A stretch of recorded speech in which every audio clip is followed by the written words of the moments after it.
Joining us now, Massachusetts Democratic Congresswoman Lori Trahan. Congresswoman, thanks for being with us. The senator, you just heard the senator, he's feeling good about it. I take it you have a different vibe coming to us from the Northeast today. Absolutely. I mean, look, my district, there were so many communities, so many people who swung right to Donald Trump. And they did so because, you know, they were willing to take a chance on him lowering their prices and making life better for them.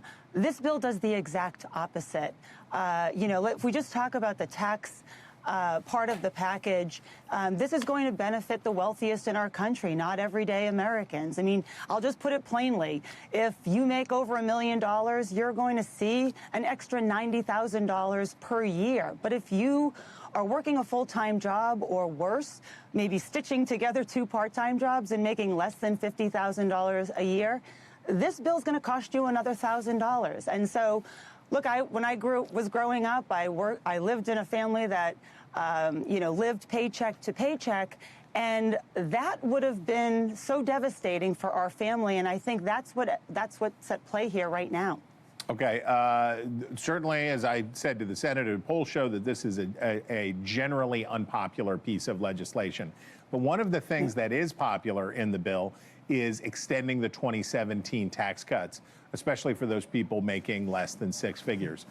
Tax Foundation estimates that 62% of Americans would see their taxes increase if the rates are not extended, and the biggest jumps for those making under $200,000 a year. If the Republican bill did fall apart, let's say, would you vote for a clean extension of those 2017 Trump tax rates? Look, I think Democrats would love to have a conversation about how we get a tax policy that benefits more Americans and not just the wealthiest 1%. I mean, we talk a lot about the tax portion of this bill, but let's not lose sight of the fact that it's really the cuts that are going to ride alongside the tax piece that is going to be devastating for everyday Americans. And we're looking at food and nutrition programs, but also, if you just look at Medicaid alone, 16 million people losing their health care coverage. You talked about the rural and safety net hospitals across our district. I represent community hospitals who are already operating on the brink, and to have to face scenarios where they would have to cut services or even close themselves, that's going to require people to travel farther distances to access their health care, wait longer in emergency rooms, and see their premiums rise because states and hospitals aren't going to be able to pick up the funding that the federal government is walking away from. Not to mention what will happen to our seniors. So many of them who rely on Medicaid and Medicare to stay in assisted living centers and nursing homes, they're facing an uncertain future, as are their sons and daughters, who may have to take them home and take time out of work and come up with caregiving costs that they hadn't anticipated. And the list goes on and on. People with disabilities, they rely on these programs to have a job and get closer to independent living. And they rely on Medicaid to do that. That will be ripped away from them. I mean, if you net this bill out, it is not good for average working class Americans. Okay.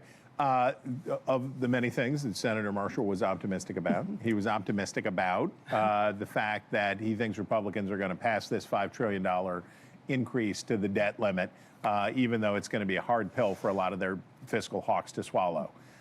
It might come out of this bill, and you might end up given the choice of whether or not to vote for an unconditional increase to the debt limit.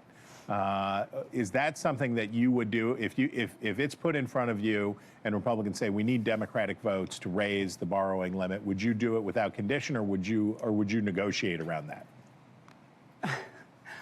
Well, let's just be clear about what we're talking about right now. We're talking about a reconciliation bill that's backed by Speaker Johnson, Leader Thune, and President Trump that will add $3.9 trillion to our national debt.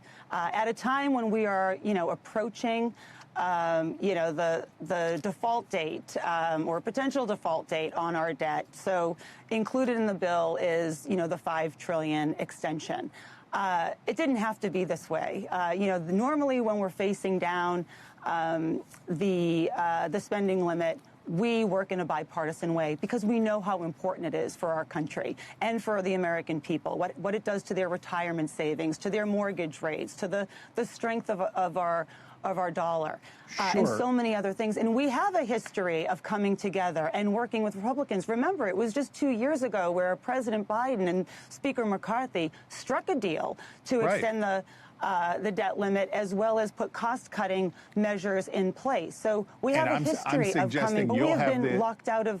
I'm sorry to interrupt, but you're going to have the chance maybe to do that again if this debt increase comes out of the Senate bill. If that gets plopped in front of you again, because we have a precedent for this, is this a place where you negotiate, or is this a place where you say, okay, fine, just raise the limit?